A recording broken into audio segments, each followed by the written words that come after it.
El aparato reproductor masculino es, junto al femenino, el encargado de preservar la especie humana mediante la formación y eliminación de gametos y hormonas que regulan funciones sexuales. Está compuesto por órganos internos y externos.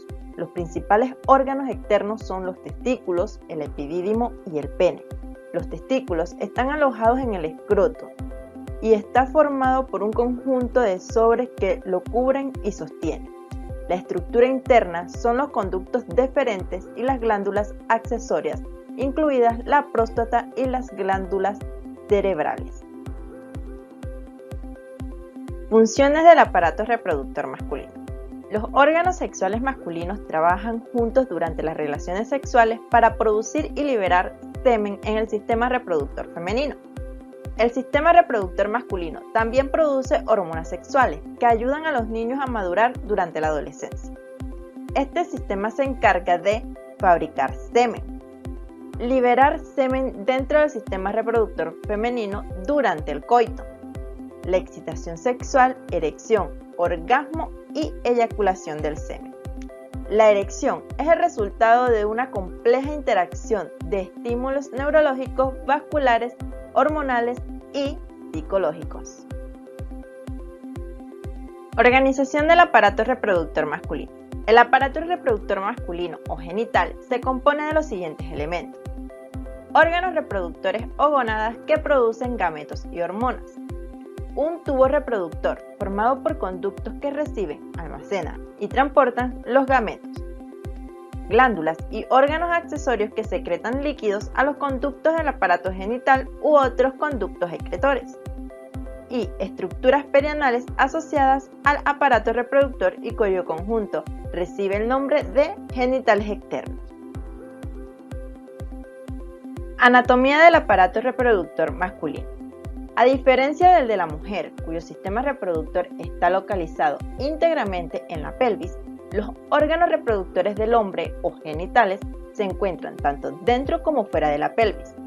Los genitales masculinos incluyen los testículos, el sistema de conducto integrado por el epidídimo y el conducto deferente, las glándulas accesorias que incluyen las vesículas seminales y las glándulas prostáticas y el pene.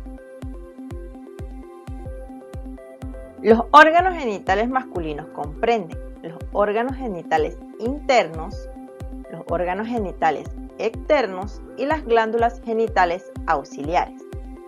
Los órganos genitales internos están conformados por los conductos deferentes, las vesículas seminales y los conductos eyaculadores. Los órganos genitales externos están conformados por los testículos, el escroto y el pene.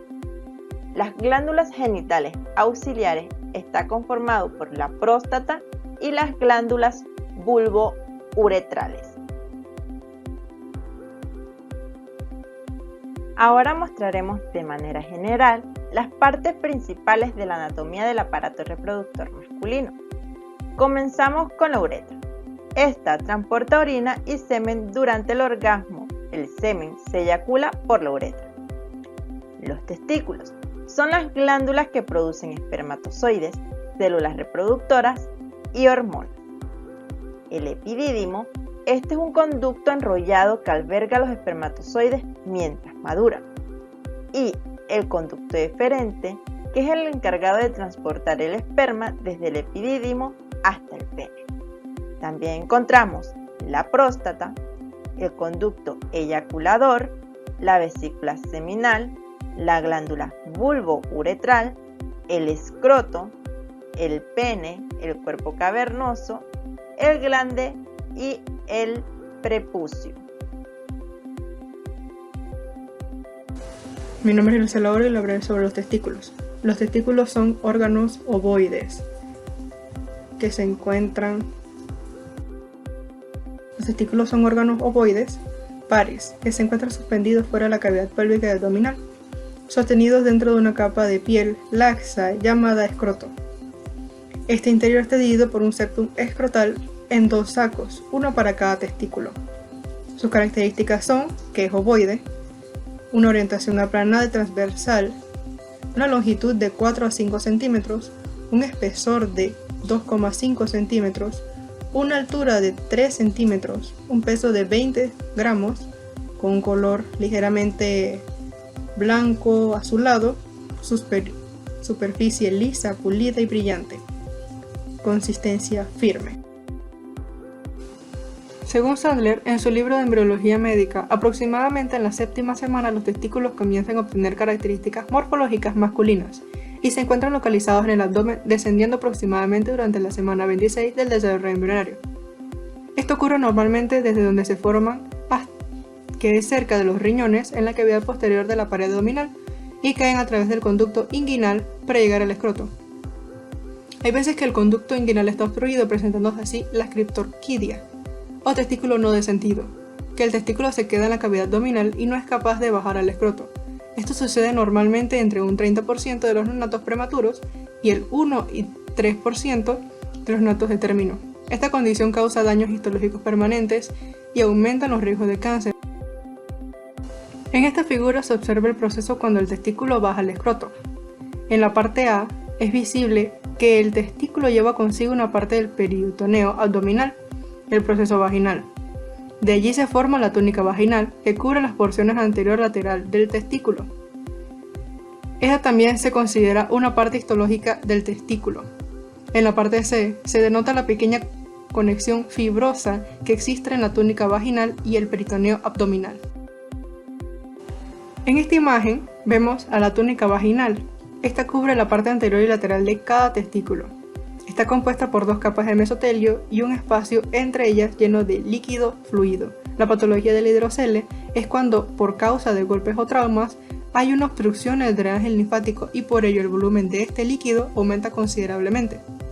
Por otro lado, en la parte posterior del testículo, en el mediastino testicular, la túnica albugínea entra al testículo y forma tabiques de tejido conectivo, que a su vez forman lóbulos espermáticos.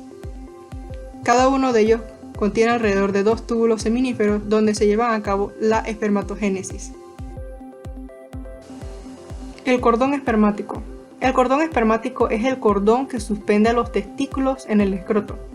Este pasa por la parte superior y superior de los testículos, donde con facilidad es palpable a través del escroto. Comienza a lo largo del lado anterior del pubis hacia un conducto inguinal de 4 centímetros de largo, el cual atraviesa los músculos de la ingle y emerge en la cavidad pélvica. La entrada anterior en el conducto inguinal es el anillo inguinal y su salida en la cavidad pélvica es el anillo inguinal interno.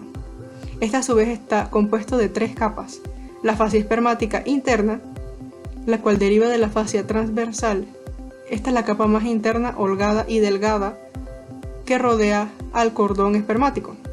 La fascia cremastérica, la cual deriva del oblicuo interno y contiene las fibras del músculo esquelético que forman el músculo cremaster. Y la fascia espermática externa, la cual deriva de la apeneurosis del oblicuo externo. Esta es la capa más externa que rodea por completo el cordón espermático. Músculos asociados a los testículos. Weidmayer nos comenta que los testículos están recubiertos por los músculos cremaster y dartos, los cuales son responsables de subir y bajar los testículos y alejarlos o acercarlos del resto del cuerpo. Estos en respuesta a estímulos como los cambios de temperatura externa, excitación o miedo.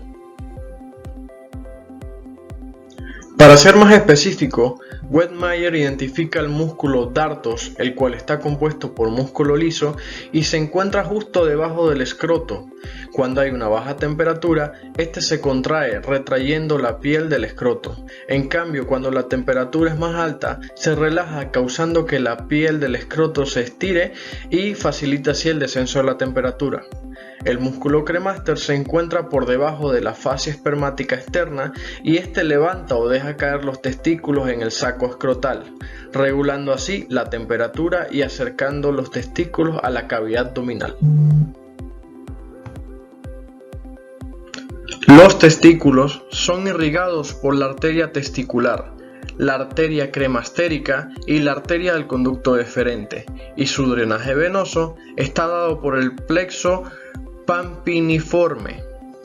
Los nervios autónomos del testículo proceden del plexo nervioso, ubicado por encima de la arteria testicular. Las fibras de estos proceden de la séptima vértebra torácica, T7. Los linfáticos testiculares drenan en los nódulos linfáticos lumbares y preaórticos. El parénquima testicular. Según Whitmire, aquí encontramos los túbulos seminíferos, los cuales son responsables de la espermatogénesis. En el intersticio de los tubos seminíferos se encuentran las células de Leydig, las cuales se encargan de la producción de la testosterona, mientras que en el interior de los túbulos seminíferos encontramos las células de Sertoli. Estas están encargadas de nutrir las células germinales, formar la barrera hematotesticular y producir la proteína ligadora de andrógenos, ABP. Los túbulos seminíferos forman un túbulo recto en la cara posterior del testículo y forman la rete testis. De la rete testis se extienden inferiormente formando el epidídimo. Albers nos comenta que la espermatogénesis empieza con las células germinales primordiales, las cuales se diferencian en espermatogonias. Las espermatogonias permanecen sin diferenciarse hasta la pubertad del individuo, donde empiezan a darse los procesos de espermatogénesis. Al alcanzar la madurez sexual del individuo, las espermatogonias se dividen constantemente a lo largo de los años reproductivos. Durante este tiempo se forman dos células hijas diploides a partir de cada espermatogonia. A través de la mitosis, estas dos células, una se mantiene en una capa externa de los túbulos seminíferos como una célula madre sin diferenciar, la cual es llamada de tipo A, mientras que la otra, que es la célula hija, llamada de tipo B, es impulsada hacia el lumen y esta será diferenciada en un espermatocito primario. Este se divide en células haploides llamadas espermatocitos secundarios, utilizando el proceso de meiosis. De estos espermatocitos secundarios se originan en una segunda división meiótica 4 espermátidas en total, todas con 23 cromosomas. Estas últimas células se convierten en espermatozoides por medio del proceso denominado espermiogénesis. Así, la espermatogénesis consta de 3 pasos: la mitosis, la meiosis y la espermiogénesis. Muchas gracias. Yo les voy a hablar sobre la espermiogénesis. La espermiogénesis es el proceso en el cual las espermátidas se van a convertir en espermatozoides, pero para eso necesita eliminar el citoplasma. Ahora veremos cómo se da realmente este proceso de las espermátidas. El núcleo se va a alargar y se va a quedar en la cabeza del espermatozoide. Luego las mitocondrias se van a colocar en su cuello. Después los centriolos se van a convertir en lo que será el flagelo o la cola del espermatozoide. Los espermatozoides van a pasar por el epidídimo del testículo, donde van a realizar la espermiohistogénesis. Ahí obtienen un acrosoma que será una vesícula que contiene enzimas y también un glicolema, que es la capa que lo protege del pH de la vagina. Antes que las espermátidas se conviertan en espermatozoides, es necesario que lleven a cabo una serie de fases. Está la fase de Golgi. La posición del Golgi se invierte, la cara atrás orientada al núcleo. La cromatina se condensa, las mitocondrias se desplazan a la periferia pegadas a las membranas plasmáticas y se forma la vesícula acrosómica con un gránulo acrosómico dentro de ello.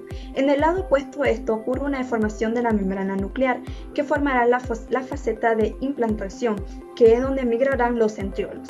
Luego está la fase de capuchón. La vesícula acrosómica ha de formar un ángulo mayor a 45 grados con el centro del núcleo. Comienza la formación del flagelo y en su comienzo se formará un annulus, que es una estructura en forma de anillo de donde salen unas columnas que recorren la zona principal del flagelo.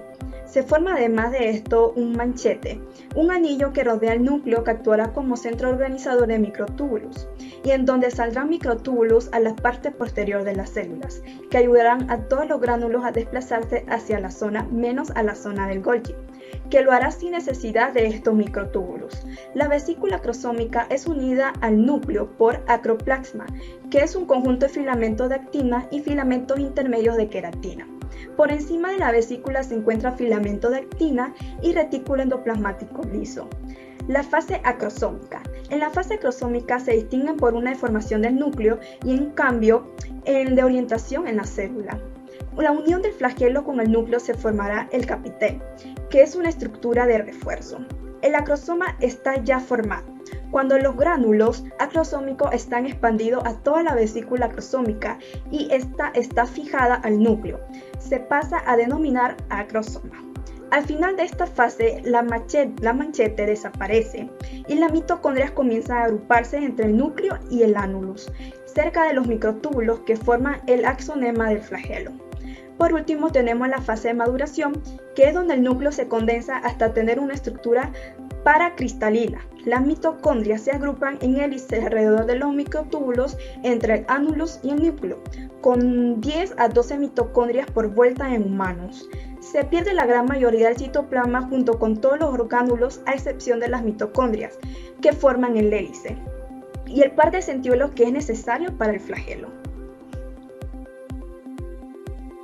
Etapa final de la espermiogénesis. En esta etapa final de la formación de los espermatozoides ocurrirá la maduración de las espermátidas para poder dar lugar a nuevos espermatozoides maduros. Su cola aumentará de tamaño para poder dar lugar a los flagelos, el cual va a permitir su desarrollo. La cabeza del espermatozoide va a disminuir y va a tomar su forma característica, que es la cabeza puntiaguda. El núcleo se va a alargar y va a formar un acrosoma. Finalmente, los espermatozoides maduros se liberarán en el centro del túbulo seminífero. A pesar de que en este momento el espermatozoide ya esté preparado para ser eyaculado, será necesario que pase por un proceso de capacitación para que sea capaz de fecundar al óvulo. De manera natural, la capacitación ocurre en el camino que el espermatozoide recorre en el tracto reproductivo hasta llegar al óvulo. Ahora les voy a hablar un poco sobre las células nodrizas. En el interior de los testículos hay una red de túbulos seminíferos en los cuales se forman por los espermatozoides. Dichos tubos están recubiertos de dos tipos de células. Una de estas células son las células nodrizas. Estas células son las que crean en los túbulos un entorno propicio para la producción de esperma. En conclusión, estas células son encargadas de producir esperma. Mi nombre es Michelle Corales y les voy a hablar primeramente sobre la anatomía del espermatozoide. Para iniciar, el espermatozoide es una célula ploide que constituye el gameto masculino. Es una de las células más diferenciadas y su función es la formación del cigoto, hecho que se dará al fusionarse con el núcleo del gameto femenino, que posteriormente dará lugar al embrión y al feto. Los espermatozoides en el ser humano son de forma piriforme y solo sobreviven en un ambiente cálido. Son los únicos en poseer flagelo y esto le permite ser una célula de alta movilidad, capaz de nadar libremente. Se componen principalmente de cabeza, cuello, una pieza intermedia y la cola. La cabeza del espermatozoide es de forma ovalada y mide entre 5 y 8 micras. En ella podemos diferenciar el acrosoma, el núcleo y la membrana plasmática. El acrosoma ocupa los 2 primeros tercios del volumen total y se encuentra ubicado en el extremo del espermatozoide. Además, es una capa que está conformada por enzimas como la hialuronidasa y la acrosina, que favorecerán la penetración y que posteriormente debilitarán la zona pelúcida que rodea el ovocito. El núcleo es donde permanecen condensados los 23 cromosomas, es decir, la mitad de la información genética del futuro embrión. Es la única parte del espermatozoide que entra dentro del óvulo y por ello es la más importante. Su función es fusionarse con el núcleo del óvulo para completar la dotación genética del nuevo ser. La membrana plasmática va a rodear al acrosoma y al núcleo para separarlos del resto del cuerpo del espermatozoide. En su interior va a contener una pequeña cantidad de citoplasma con altos niveles de ácidos grasos poliinsaturados. El cuello es muy corto por lo que no es visible a través del microscopio óptico. Además, es ligeramente más grueso que las demás partes del flagelo y contiene residuos citoplasmáticos de la espermátida y además un centriolo que origina la pieza intermedia del espermatozoide. La pieza intermedia posee una gran cantidad de mitocondrias concentradas en una vaina helicoidal que proveen de energía al espermatozoide, produciendo ATP. Esta energía es necesaria para el movimiento flagelar que permite el avance del espermatozoide. La cola del espermatozoide, también llamada flagelo, es una estructura larga cuya función principal es la movilidad espermática mediante su movimiento ondeante. Una vez el espermatozoide llegue hasta el óvulo y entra su núcleo al interior, la cola se perderá. Cualquier alteración de la cola espermática que impida el movimiento progresivo del espermatozoide será motivo de una infertilidad masculina. El epidídimo en forma de taza es un tubo fuertemente enrollado y conductivo que conecta los testículos con los vasos deferentes por donde circula el semen con los espermatozoides. Miden unos 5 centímetros y están enrollados entre sí en la parte posterior del testículo, formando un conglomerado en forma de coma que se adhiere en la pared testicular. En él se acumulan los espermatozoides que posteriormente se maduran y luego son expulsados juntos con el semen. El epidídimo se divide en 3 regiones: la cabeza, el cuerpo y la cola. La cabeza va a recibir a los espermatozoides de los testículos para almacenarlos. Esta es la parte más grande y apreciable del epidídimo. En el cuerpo se va a dar la maduración de los espermatozoides, que va a durar entre 10 a 14 días. En esta región, el revestimiento de estas paredes va a segregar glucógeno que va a permitir la formación de los espermatozoides. Cuando los espermatozoides ya están maduros, se van a almacenar en la cola para esperar a que sean expulsados junto con la esperma. Conductos deferentes son unos canales finos del aparato reproductor masculino que miden de 35 a 45 centímetros aproximadamente. Son los encargados de transportar los espermatozoides desde la parte posterior de la próstata, donde se encuentra la vesícula seminal y los conductos eyaculadores. Su función principal es transportar el esperma vivo desde sus lugares de almacenamiento, el epidídimo, hasta la parte distal de los conductos deferentes a la uretra. En el momento de la eyaculación, las gruesas capas del músculo liso en sus paredes crean olas peristálticas que rápidamente oprimen el esperma empujándolo hacia adelante. El conducto deferente sube desde el epidídimo por el canal inguinal a la cavidad pélvica y se arquea por encima de la parte posterior de la vejiga urinaria.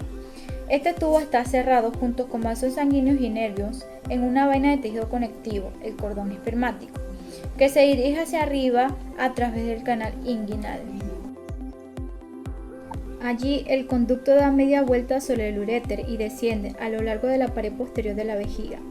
El extremo del conducto deferente se ensancha en la denominada ampolla y después vierte su contenido en el conducto eyaculador que pasa por la glándula prostática para unirse a la uretra. Como muestra en la imagen, la parte del conducto deferente se encuentra en el escroto, que cuelga por fuera del cuerpo. Algunos hombres optan voluntariamente por responsabilizarse en su totalidad del control de natalidad, haciéndose una vasectomía, que es el corte de los vasos. El cordón espermático está compuesto por 3 fascias. La fascia espermática externa, proveniente de la aponeurosis del músculo oblicuo externo. La fascia cremastérica, proveniente de la aponeurosis del músculo oblicuo interno. Y la fascia espermática interna, proveniente de la aponeurosis del músculo transverso del abdomen. El conducto deferente posee unas paredes musculares relativamente gruesas y una luz diminuta, lo que le confiere una rigidez parecida a la de un cordón. Empieza en la cola del epidídimo en el polo inferior del testículo. Asciende posterior al testículo y medial al epidídimo. Es el componente principal del cordón espermático. Penetra en la parte anterior del abdomen a través del conducto inguinal, cruza los vasos ilíacos externos y entra en la pelvis. Y finalmente se une al conducto de la vesícula seminal para formar el conducto eyaculador. La uretra masculina transporta tanto la orina como el esperma hacia el exterior del cuerpo. Por eso sirve tanto al sistema excretor como al sistema reproductor. Sin embargo, la orina y el esperma nunca pasan al mismo tiempo. Cuando tiene lugar la eyaculación, el esperma entra en la uretra prostática desde los conductos eyaculadores y el esfínter de la vejiga se contrae. Esto no solo evita el paso de la orina a la uretra, sino también el paso del esperma a la vejiga urinaria. Con fines descriptivos, la uretra se divide en 4 porciones: intramural o preprostática, prostática, intermedia o membranosa y esponjosa.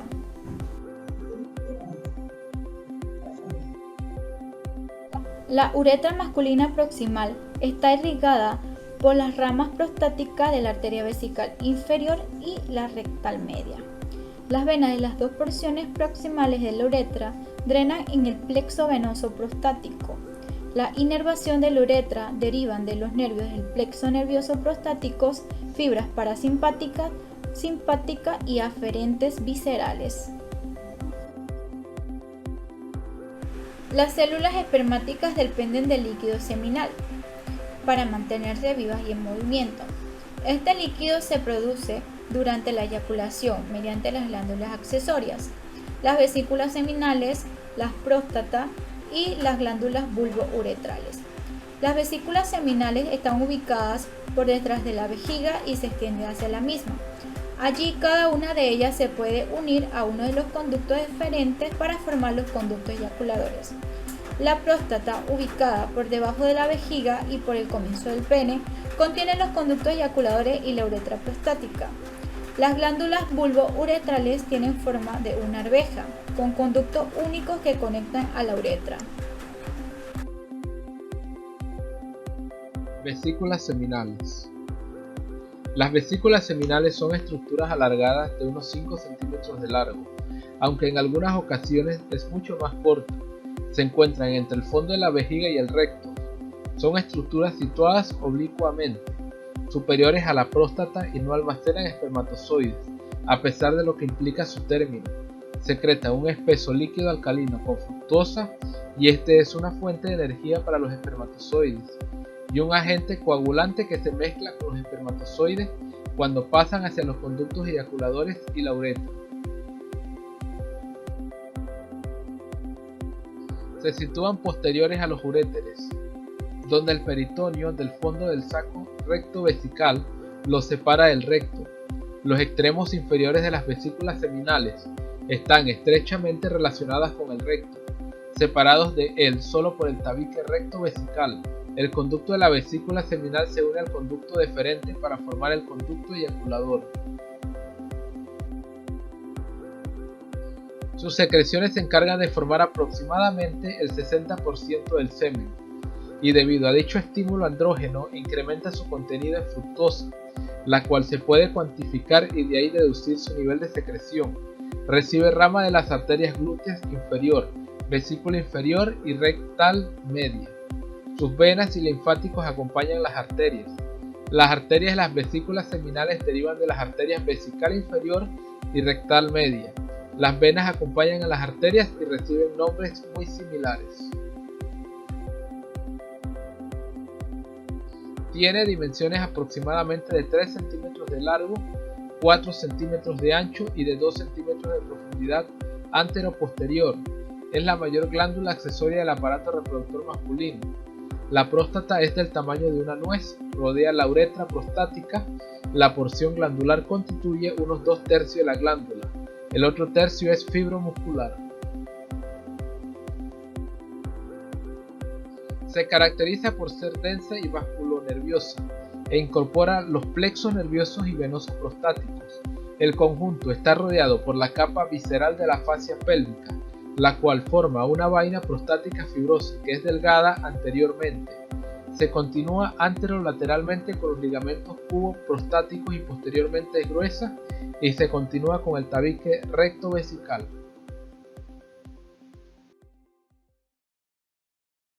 El istmo de la próstata,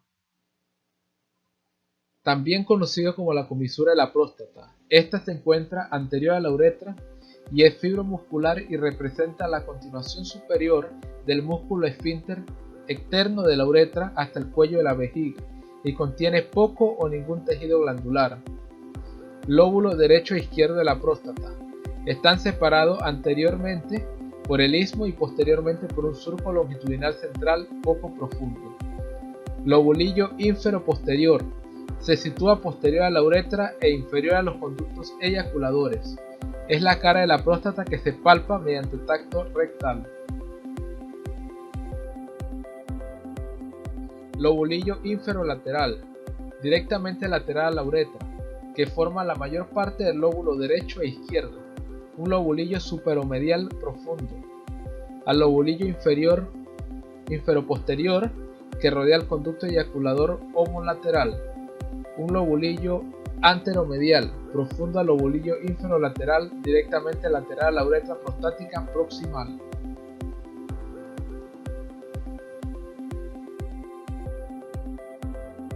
Las arterias prostáticas son principalmente ramas de las arterias ilíacas internas, en especial las arterias vesicales inferiores, pero también de las arterias pudenda interna y rectal media. Las venas se unen para formar el plexo venoso prostático alrededor de la base y los lados de la próstata del plexo venoso prostático, alrededor de la base y los lados de la próstata. Este plexo se encuentra entre la cápsula fibrosa de la próstata y la vaina prostática. Drena de las venas ilíacas internas y se continúa superiormente con el plexo venoso vesical y se comunica posteriormente con el plexo venoso vertebral interno. Las glándulas bulbouretrales o de Cooper son dos pequeñas masas glandulares del grosor de un hueso de cereza, que están situadas en la base del pene por debajo de la glándula prostática. Tanto las glándulas como los conductos se revisten de un epitelio cilíndrico simple. Estas glándulas secretan una mucosidad alcalina, densa y pegajosa que desagua en la uretra peneana. Esta secreción ayuda a neutralizar cualquier resto de ácido urinario presente en la uretra, al tiempo que lubrica la porción proximal del pene. Pene. El pene es un órgano cilíndrico que contiene la porción distal de la uretra. A través de él se expulsa la orina al exterior y se introduce el esperma en el tracto reproductor femenino. Se distinguen tres regiones en el pene: la raíz, que corresponde a la porción fija formada por las bases expandidas de las tres columnas de tejido eréctil cubiertas por fibras musculares. El cuerpo del pene es su porción cilíndrica móvil que contiene masas de tejido eréctil. Y el glande, que es el extremo distal dilatado que rodea al orificio uretral externo. El prepucio es un pliegue cutáneo que rodea el extremo distal del pene. Este se une a su cuello y se continúa hacia el glande que circunda al orificio uretral externo. Existen unas glándulas prepuciales entre la piel del cuello y la superficie interna del prepucio, que secretan una sustancia llamada esmegma. El escroto es un saco de piel que cuelga fuera de la cavidad abdominal, entre las piernas y en la base del pene, para proporcionar a los testículos una temperatura menor que la del cuerpo. En estado de flacidez, el pene pende anteriormente al escroto, y en estado de erección, el pene aumenta de volumen, volviéndose rígido y elevándose anteriormente al abdomen. En la superficie anterior del pene flácido se encuentran los dos cuerpos cavernosos cilíndricos que se separan por medio de un delgado tabique. La uretra esponjosa se rodea del cuerpo esponjoso y cuando el extremo posterior del cuerpo esponjoso del pene se ensancha, se denomina bulbo del pene. Arterias, venas y nervios del pene. Excepto la piel situada cerca de la raíz, el pene está irrigado principalmente por ramas de las arterias pudendas internas. Las arterias dorsales irrigan la mayor parte del cuerpo y del glande. Las arterias profundas irrigan el tejido cavernoso. Y las arterias helicinas terminales se abren para llenar los senos con sangre, provocando la erección del pene. Las estructuras superficiales drenan a través de la vena dorsal superficial en las venas pudendas externas, mientras que los cuerpos eréctiles drenan a través de la vena dorsal profunda en el plexo venoso prostático. La inervación sensitiva y simpática se vehicula principalmente a través del nervio dorsal del pene, pero las arterias helicinas que producen la erección están inervadas por nervios cavernosos, que son prolongaciones del plexo nervioso prostático. Semen. El semen es una mezcla de color blanco lechoso y algo pegajoso, formado por esperma y secreciones de las glándulas anexas. La cantidad de semen expulsado es solo de 2 a 5 mililitros. Este volumen, conocido como un eyaculado, contiene espermatozoides, líquido seminal y enzimas. El recuento espermático normal es de 20 a 150 millones de espermatozoides por mililitro de semen. El líquido seminal es el componente líquido del semen, compuesto por secreciones de las glándulas seminales en un 60% del volumen total, de la próstata en un 30%, de las células nodrizas y el epidídimo en un 5% y las glándulas bulbouretrales en un 5%. Entre las enzimas están una proteasa que facilita la disolución de las secreciones mucosas presentes en la vagina y plasmina seminal, una enzima con actividad antibiótica que destruye diversas bacterias.